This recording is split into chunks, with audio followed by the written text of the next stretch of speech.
ಪ್ರಿಯ ಸೋದರರೇ, ಬ್ರಹ್ಮ ಹತ್ಯೆ ದೋಷ ಪರಿಹಾರಕ್ಕಾಗಿ ರಾಜಸೂಯಕ್ಕೆ ಬದಲಾಗಿ ಬೇರೆ ಒಂದು ಯಾಗವನ್ನು ಯೋಚಿಸಿ ನನಗೆ ತಿಳಿಸುವುದಾಗಿ ಹೇಳಿದ್ದೀರಿ. ಹೌದು ಸಹೋದರ, ನಾವು ಬಹಳ ಹೊತ್ತು ಆಲೋಚಿಸಿದೆ. ಕಡೆಗೆ ಒಂದು ಪರಿಹಾರ ದೊರೆಯಿತು. ಅದು ನಿನಗೆ ಉಚಿತವೆನಿಸಿದರೆ ನೀನು ಆಚರಿಸಬಹುದು. ಯಾವ ಪರಿಹಾರ ಹೇಳು ಲಕ್ಷ್ಮಣ. ಸಹೋದರ, ನೀನು ಅಶ್ವಮೇಧ ಯಾಗವನ್ನು ಏಕೆ ಮಾಡಬಾರದು? ಅದು ಸಮಸ್ತ ಪಾಪಗಳನ್ನು ಪರಿಹರಿಸಬಲ್ಲ ಪರಮ ಪವಿತ್ರವಾದ ಯಜ್ಞ. ಅದನ್ನು ಸಾಮಾನ್ಯರು ಆಚರಿಸುವುದು ದುಷ್ಕರವೇ. ನಿನ್ನ ಕೀರ್ತಿ ಮಹಿಮೆಗಳಿಗೆ ಅದೇ ತಕ್ಕುದೆಂದು ನನ್ನ ಅಭಿಪ್ರಾಯ. ಲಕ್ಷ್ಮಣ, ನಿನ್ನ ಮಾತು ಉಚಿತವಾಗಿದೆ. ಆದರೆ ರಾಜಸೂಯದಂತೆ ಈ ಯಾಗದಿಂದ ಅನ್ಯ ರಾಜರಿಗೆ ಆಪತ್ತು ಒದಗುವುದಿಲ್ಲವೇ? ನೀನೇನು ಹೇಳುವೆ ಭರತ? ಸೋದರ, ರಾಜಸೂಯವೆಂದರೆ ದಂಡಯಾತ್ರೆ, ಯುದ್ಧ ಅನಿವಾರ್ಯ. ಇಲ್ಲಿಯೂ ಯುದ್ಧ ಅನಿವಾರ್ಯವಾಗಬಹುದು, ಪ್ರತಿಭಟಿಸುವವರಿದ್ದರೆ ಮಾತ್ರ. ಆದರೆ ಭೂಮಂಡಲದ ರಾಜರೆಲ್ಲರೂ ನಿನ್ನ ಆಜ್ಞಾನುವರ್ತಿಗಳಾಗಿರುವುದರಿಂದ ಅಂತಹ ಪ್ರತಿಭಟನೆ ಬರುವುದು ಅಸಾಧ್ಯವೇ ಸರಿ. ಆದ್ದರಿಂದ ನೀನು ಅಶ್ವಮೇಧ ಯಾಗವನ್ನು ಮಾಡಬಹುದು. ಸಹೋದರ, ಹಿಂದೆ ಇಂದ್ರ ಬ್ರಹ್ಮಹತ್ಯೆ ದೋಷದ ಪರಿಹಾರ್ಥವಾಗಿ ಅಶ್ವಮೇಧ ಯಾಗ ಮಾಡಿದ ವೃತ್ತಾಂತವನ್ನು ನಾನು ಕೇಳಿದ್ದೇನೆ. ಅಮ್ಮ ಅಮ್ಮ, ನಾವು ನಿನಗೆ ಕತೆ ಹೇಳುತ್ತೇವೆ. ಏನು? ನೀವು ನನಗೆ ಕತೆ ಹೇಳುತ್ತೀರಾ? ಯಾವ ಕತೆ? ಶ್ರೀರಾಮನ ಕತೆ ಹೇಳುತ್ತೇವೆ. ಏನು? ನೀವು ನನ್ನ ಶ್ರೀರಾಮನ ಕತೆ ಹೇಳುತ್ತೀರಾ? ಹೌದಮ್ಮ, ಗುರುಗಳು ನಮಗೆ ರಾಮಾಯಣವನ್ನು ಹೇಳಿಕೊಡುತ್ತಿರುವುದು ನಿನಗೆ ತಿಳಿಯದೆ? ತಿಳಿದಿದೆ ಮಗು. ನಾವು ಹಾಡುವುದನ್ನು ಕೇಳಿಲ್ಲವೇ? ನಿತ್ಯ ಕೇಳುತ್ತಲೇ ಇರುವೆನಲ್ಲ. ನಾವು ಚೆನ್ನಾಗಿ ಹಾಡುತ್ತೇವೋ ಇಲ್ಲವೋ? ಬರೀ ಚೆನ್ನಾಗಿ ಅಲ್ಲ, ಸುಮಧುರವಾಗಿ ಹಾಡುತ್ತೀರಾ. ಆ ಕಾವ್ಯದಲ್ಲಿ ಬರುವ ಶ್ರೀರಾಮನ ಕಥೆಯನ್ನು ನಿನಗೆ ಒಮ್ಮೆ ಹೇಳಬೇಕೆಂದು ಆಸೆಯಾಗುತ್ತಿದೆ. ನನಗೂ ಆ ಕತೆ ಗೊತ್ತಿದೆ. ಹಾಗಾದರೆ ನಾವು ಹೇಳುವುದು ಬೇಡವೇ? ಆ ಮಹಾತ್ಮನ ಕಥೆಯನ್ನು ಎಷ್ಟು ಸರಿ ಕೇಳಿದರೂ ತೃಪ್ತಿಯೇ ಇಲ್ಲ. ಹೇಳಿ ಮಕ್ಕಳೇ. ಅಮ್ಮ, ಶ್ರೀರಾಮ ಚಿಕ್ಕ ವಯಸ್ಸಿನಲ್ಲೇ ಮಹರ್ಷಿ ವಿಶ್ವಾಮಿತ್ರರ ಯಜ್ಞ ರಕ್ಷಣೆಗೆ ಹೋಗಿದ್ದನಂತೆ. ಆಗಲೇ ಅರಣ್ಯದಲ್ಲಿ ತಾಟಕಿ ಎಂಬ ಘೋರ ರಾಕ್ಷಸಿಯನ್ನು ಸಂಹರಿಸಿದನಂತೆ. ವಿಶ್ವಾಮಿತ್ರ ಮುನಿಗಳ ಯಜ್ಞವನ್ನು ಕೆಡಿಸಲು ಬಂದ ಆ ರಾಕ್ಷಸ ಸ್ವಭಾವವನ್ನು ಕೊಂದ. ಅವನ ಸೋದರ ಮಾರೀಚನನ್ನು ಸಮುದ್ರಕ್ಕೆ ಬೀಳುವಂತೆ ಮಾಡಿದ. ಅಮ್ಮ, ಕೇಳುತ್ತಿರುವೆಯಾ? ಕೇಳುತ್ತಿದ್ದೇನೆ, ಹೇಳಿ. ಆ ನಂತರ ವಿಶ್ವಾಮಿತ್ರರು ರಾಮ ಲಕ್ಷ್ಮಣರನ್ನು ಜಾನಕಿ ದೇವಿ ಇದ್ದ ಮಿಥಿಲಾ ನಗರಕ್ಕೆ ಕರೆದುಕೊಂಡು ಹೋದರು.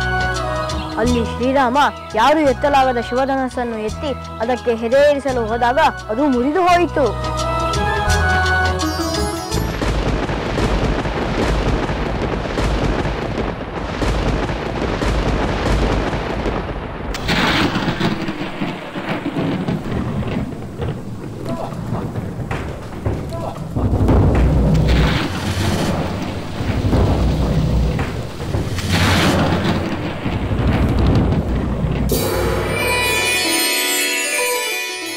ಅಮ್ಮ ಅಮ್ಮ ಅಮ್ಮ ಅಮ್ಮ,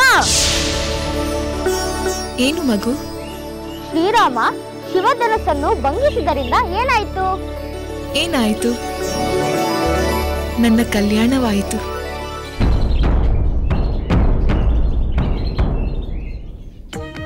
ಅಮ್ಮ, ಏನು ಹೇಳುತ್ತಿರುವೆ? ಅದರಿಂದ ಜಾನಕಿಯ ಕಲ್ಯಾಣವಾಯ್ತಲ್ಲವೇ? ಹೌದು ಹೌದು, ಜಾನಕಿಯ ಕಲ್ಯಾಣವಾಯಿತು. ಮತ್ತೆ ನನ್ನ ಕಲ್ಯಾಣವಾಯಿತೆಂದೆ? ಲೋಕದ ಕಲ್ಯಾಣವಾಯಿತೆಂದು ಹೇಳಲು ಹೋದೆ. ಆ ಲೋಕದಲ್ಲಿ ನಾವೂ ಇದ್ದೇವಲ್ಲವೇ? ನಿಜ, ನಿನ್ನ ಮಾತು ನಿಜ.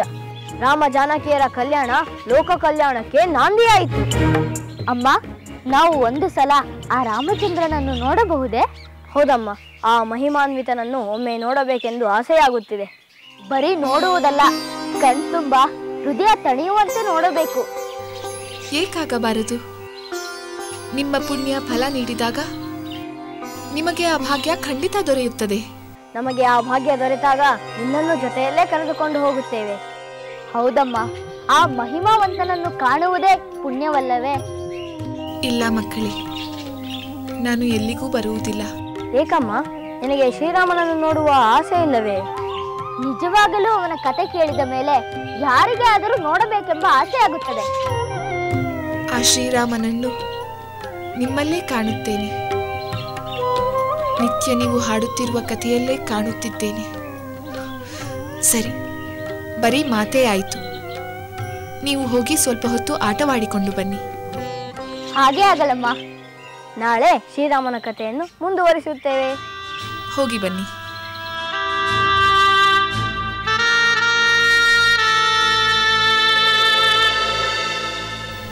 ಎಂಥ ಸಂದಿಗ್ಧ ಪರಿಸ್ಥಿತಿ.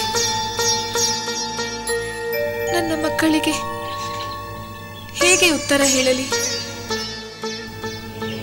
ಅವರೇ ನಿಮ್ಮ ತಂದೆ ಎಂದು ಹೇಳಲಾಗದ ಈ ನತದೃಷ್ಟ ತಾಯಿಯ ವೇದನೆ ಯಾರಿಗೂ ಬರಬಾರದು.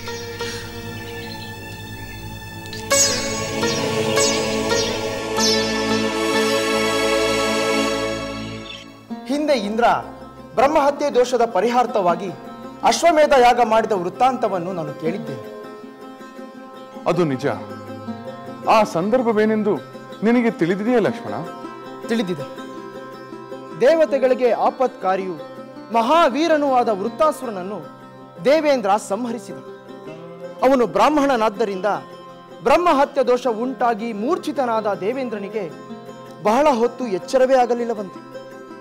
ಅವನು ಲೋಕದ ಎಲ್ಲೆಯ ಆಚೆ ಗಾಢಾಂಧಕಾರ ಕವಿದಿದ್ದ ಪ್ರದೇಶದಲ್ಲಿ ಬುದ್ಧಿಗೆಟ್ಟು ಹಾವಿನಂತೆ ಹೊರಳಾಡುತ್ತಾ ಸ್ವಲ್ಪ ಸಮಯ ಕಳೆಯಬೇಕಾಯಿತಂತೆ. ನಿನ್ನ ಮಾತು ನಿಜ ಲಕ್ಷ್ಮಣ. ಅವನ ದೋಷದಿಂದ ಬಹಳ ಕಠಿಣವಾದ ಯಾತನೆ ಪಡಬೇಕಾಯಿತು. ಆಗ ದೇವತೆಗಳು ತಮ್ಮ ಗುರು ಬೃಹಸ್ಪತಿಯನ್ನು ಅಲ್ಲಿಗೆ ಕರೆದುಕೊಂಡು ಹೋದರು. ದೇವೇಂದ್ರನ ಸ್ಥಿತಿಯನ್ನು ಕಂಡು ಅವರು ಚಿಂತಾಕ್ರಾಂತರಾದರು. ನಂತರ ಬೃಹಸ್ಪತಿಯ ಸೂಚನೆಯಂತೆ ದೇವತೆಗಳು ಇಂದ್ರನನ್ನೇ ಮುಂದೆ ಮಾಡಿಕೊಂಡು ಅಶ್ವಮೇಧ ಯಾಗವನ್ನು ಮಾಡಲಾರಂಭಿಸಿದರು. ಯಜ್ಞ ಪೂರ್ಣವಾಗುತ್ತಿದ್ದಂತೆ ಬ್ರಹ್ಮಹತ್ಯ ದೋಷದಿಂದ ಇಂದ್ರ ಮುಕ್ತನಾದ. ಆದ್ದರಿಂದ ನೀನು ಅಶ್ವಮೇಧ ಯಾಗವನ್ನು ಮಾಡುವುದು ಉಚಿತವಾಗಿದೆ. ಹೌದು ಸೋದರ, ಇಂದ್ರನ ದೋಷವೇ ನಿವಾರಣೆ ಆಯ್ತೆಂದ ಮೇಲೆ ನಿನ್ನ ದೋಷವೂ ನಿವಾರಣೆಯಾಗುವುದು. ನಿಮ್ಮ ಮಾತು ಸರಿಯಾಗಿದೆ. ಅಶ್ವಮೇಧದ ಪ್ರಭಾವದ ಬಗ್ಗೆ ನಾನು ಹಲವು ಪ್ರಸಂಗಗಳನ್ನು ಕೇಳಿದ್ದೇನೆ. ಅಶ್ವಮೇಧ ಯಾಗವನ್ನು ಮಾಡುವುದು ನೀವು ಹೇಳಿದಂತೆ ಉಚಿತವಾಗಿದೆ. ಇನ್ನೇಕೆ ತಡ? ನಾವು ಕಾರ್ಯಾರಂಭ ಮಾಡಬಹುದಲ್ಲವೇ? ಆದರೆ ಅದಕ್ಕೆ ಮೊದಲು ನಮ್ಮ ಕುಲಗುರುಗಳಾದ ವಸಿಷ್ಠರೊಂದಿಗೆ ಚರ್ಚಿಸಿ ನಂತರ ಮುಂದುವರಿಯೋಣ. ಹೌದು ಸೋದರ, ಮೊದಲು ಆ ಕೆಲಸವಾಗಬೇಕು.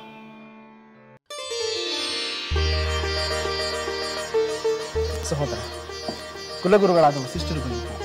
ಪ್ರಣಾಮಗಳು ಗುರುದೇವ. ಸಕಲ ಸನ್ಮಂಗಳಾನಿ ಭವಂತು. ದಯಮಾಡಿ ಆಸೀನರಾಗಿ.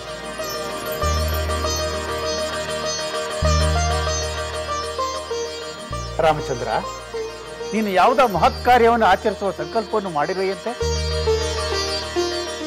ತಮ್ಮ ಮಾತು ಸತ್ಯ ಗುರುದೇವ. ಅದರ ಬಗೆಗೆ ನಾನು ನನ್ನ ಸೋದರರಾದ ಲಕ್ಷ್ಮಣ ಮತ್ತು ಭರತರೊಂದಿಗೆ ಸಮಾಲೋಚಿಸಿದೆ. ಬಹುದಿನಗಳಿಂದ ನನ್ನನ್ನು ಕಾಡುತ್ತಿರುವ ದುಗುಡ ನಿವಾರಣೆಗೆಂದು ನಾನು ಒಂದು ಮಹತ್ ಕಾರ್ಯವನ್ನು ಯೋಚಿಸಿದ್ದೇನೆ. ರಾಮಚಂದ್ರ, ನಿನಗೂ ದುಗುಡವೇ? ಸರ್ವರ ದುಗುಡವನ್ನು ಪರಿಹರಿಸಬಲ್ಲ ನಿನಗೆ ದುಗುಡವೆಂದರೆ ಅಚ್ಚರಿಯಾಗುತ್ತದೆ. ಇರಲಿ, ಅದಾವ ದುಗುಡ? ಅದರ ಪರಿಹಾರಕ್ಕೆ ಯಾವ ಆಲೋಚನೆ? ಗುರುದೇವ, ನಿಮಗೆ ತಿಳಿದಿರುವಂತೆ ರಾವಣ ಬ್ರಹ್ಮಕುಲದವನು. ಮಹರ್ಷಿ ಪುಲಸ್ತ್ಯರ ಮೊಮ್ಮಗ, ವಿಷ್ಣುವಸುವಿನ ಮಗ. ಅವನ ಸಂಹಾರದಿಂದ ನನಗೆ ಬ್ರಹ್ಮಹತ್ಯೆ ದೋಷ ಅಂಟಿಕೊಂಡಿತೆಂಬ ದುಗುಡ ನನ್ನನ್ನು ಕಾಡುತ್ತಿದೆ. ಯಜ್ಞ ಯಾಗಾದಿಗಳಿಂದ ಅದನ್ನು ಪರಿಹರಿಸಿಕೊಳ್ಳಲು ನಾನು ಯೋಚಿಸಿದ್ದೇನೆ. ರಾಮಚಂದ್ರ, ರಾಜನಾಗಿ ನೀನು ಯಜ್ಞ ಯಾಗಾದಿಗಳನ್ನು ಮಾಡುವುದು ಸೂಕ್ತವೇ. ಆದರೆ ದುಷ್ಟನಾದ ರಾವಣನ ಸಂಹಾರದಿಂದ ಬ್ರಹ್ಮಹತ್ಯಾ ದೋಷ ಉಂಟಾಯಿತೆಂದು ಭಾವಿಸುವುದು ಅಗತ್ಯವಿಲ್ಲ. ಆ ಕಾರಣವನ್ನು ಮರೆತರು ಯಜ್ಞ ಯಾಗಾದಿಗಳನ್ನು ಮಾಡುವುದರಿಂದ ಇನ್ನಷ್ಟು ಲೋಕ ಕಲ್ಯಾಣ ಮಾಡಿದಂತಾಗುತ್ತದೆ. ಗುರುದೇವ, ಹಾಗಾದ್ರೆ ನೀವು ನಮ್ಮ ಆಪ್ತರಾದ ಇತರ ಮಹರ್ಷಿಗಳ ನೇತೃತ್ವದಲ್ಲಿ ನಾನು ಸಂಕಲ್ಪಿಸಿರುವ ಯಜ್ಞವನ್ನು ಯಶಸ್ವಿಗೊಳಿಸುತ್ತಿರಲ್ಲವೇ? ಅದನ್ನು ಕೇಳಬೇಕೆ ರಾಮಚಂದ್ರ? ನಾನು ರಘುವಂಶದ ಕುಲಗುರು. ಅದಕ್ಕಿಂತಲೂ ಮಿಗಿಲಾಗಿ ಪುರುಷೋತ್ತಮನಾದ ನೀನು ಮಾಡುವ ಯಾವುದೇ ಧರ್ಮ ಕಾರ್ಯಗಳಲ್ಲಿ ಭಾಗವಹಿಸುವುದು ನನ್ನ ಭಾಗ್ಯ. ಇರಲಿ, ಯಾವ ಯಜ್ಞವನ್ನು ಮಾಡಬೇಕೆಂದು ಸಂಕಲ್ಪ ಮಾಡಿದ್ದೀಯೇ? ಬಹುಶಃ ಅದು ಮಹಾಯಜ್ಞವೇ ಇರಬೇಕು. ಗುರುದೇವ, ನಾನು ಮೊದಲು ರಾಜಸೂಯ ಯಾಗ ಮಾಡಬೇಕೆಂದುಕೊಂಡಿದ್ದೆ. ಆದರೆ ಅದರಲ್ಲಿನ ಪ್ರತಿಕೂಲ ಅಂಶಗಳ ಬಗ್ಗೆ ನನ್ನ ಸೋದರರು ಗಮನ ಸೆಳೆದರು. ಕಡೆಗೆ ಅವರ ಸಲಹೆಯಂತೆ ನಾನು ಅಶ್ವಮೇಧ ಯಾಗವನ್ನು ಮಾಡಲು ನಿರ್ಧರಿಸಿದ್ದೇನೆ. ನಿನ್ನ ಆಲೋಚನೆ ಸೂಕ್ತವಾಗಿದೆ ರಾಮಚಂದ್ರ. ಹಿಂದೆ ಹಲವಾರು ರಾಜ ಮಹಾರಾಜರು ಅಶ್ವಮೇಧ ಯಾಗವನ್ನು ಮಾಡಿ ಅತ್ಯುತ್ತಮವಾದ ಫಲಗಳನ್ನೇ ಪಡೆದಿದ್ದಾರೆ. ಗುರುದೇವ, ನಿಮ್ಮ ಸಮ್ಮತಿಯಿಂದ ನನಗೆ ಬಹಳ ಸಂತೋಷವಾಗಿದೆ. ಈ ಯಾಗಕ್ಕೆ ಬೇಕಾದ ಸಲಕರಣೆಗಳು ಮತ್ತು ಮಾಡಬೇಕಾದ ವ್ಯವಸ್ಥೆಗಳ ಬಗ್ಗೆ ನೀವು ತಿಳಿಸಿಕೊಡಬೇಕಾಗಿ ಪ್ರಾರ್ಥಿಸುತ್ತೇನೆ. ರಾಮಚಂದ್ರ, ಅಶ್ವಮೇಧ ಯಾಗಕ್ಕೆ ಬೇಕಾದ ಸಲ್ಲಕ್ಷಣಗಳಿಂದ ಕೂಡಿದ ಅಶ್ವ ಹಾಗೂ ಇತರ ವಸ್ತುಗಳ ಬಗ್ಗೆ ನಾನು ವಿವರವಾಗಿ ನಿನಗೆ ತಿಳಿಸುತ್ತೇನೆ. ಆದರೆ ಇಲ್ಲೊಂದು ತೊಡಕಿದೆ.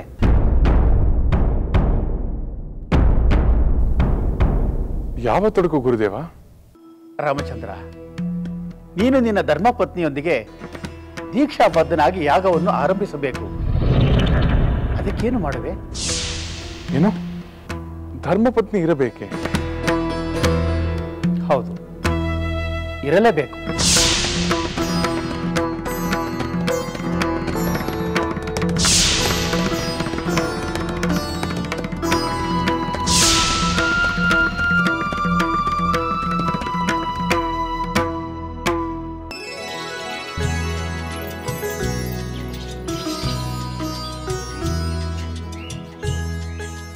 ಪೂಜ್ಯರಿಗೆ ಪ್ರಣಾಮಗಳು. ಶುಭವಾಗಲಿ ಮಗಳು. ಕುಳಿತುಕೋ ತಾಯಿ.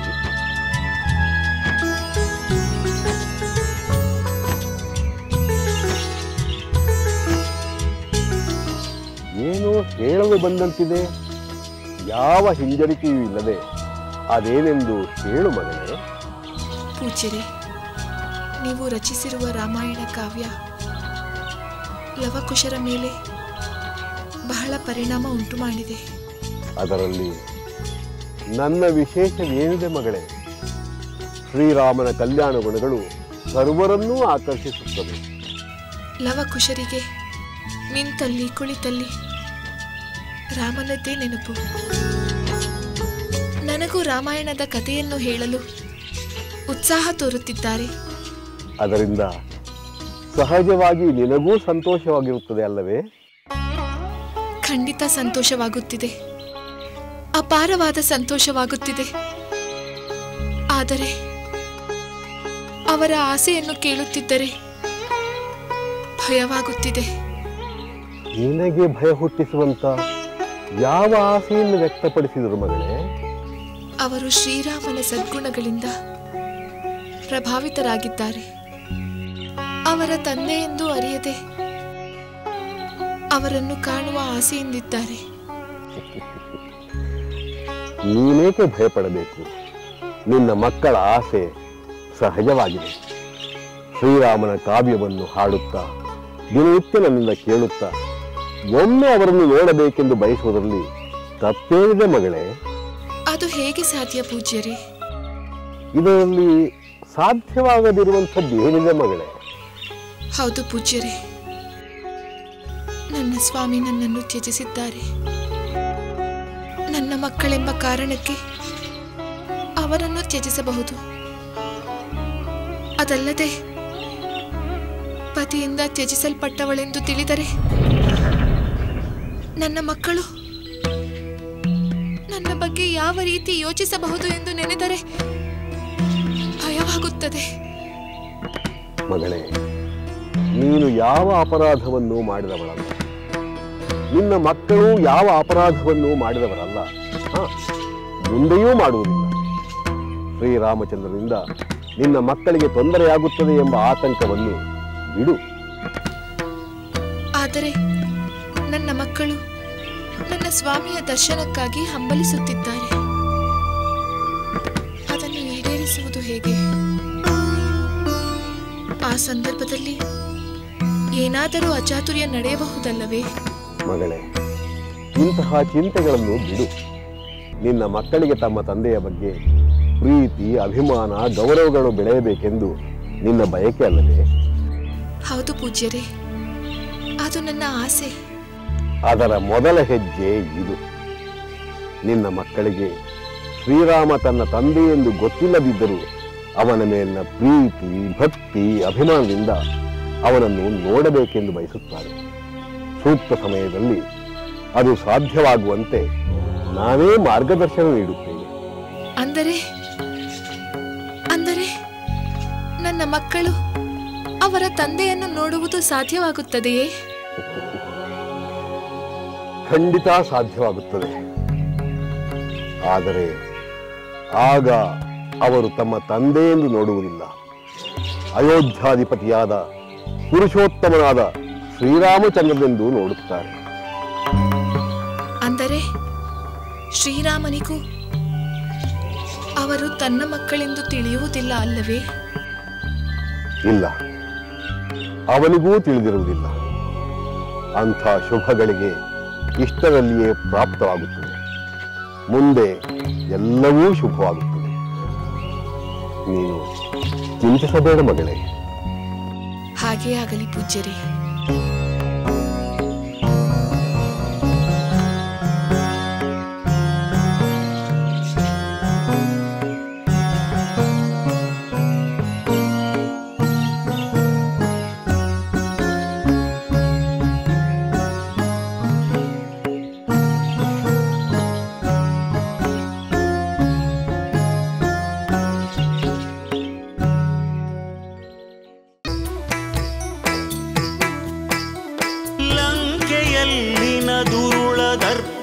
ಸೀತೆ ಸಹನೆಗೆ ಸೋತಿತು, ಅಂಕೆ ಇರದ ಅಸುರ ಕುಲವು ರಾಮ ಬಾಣಕ್ಕೆ ಅಡಗಿತು.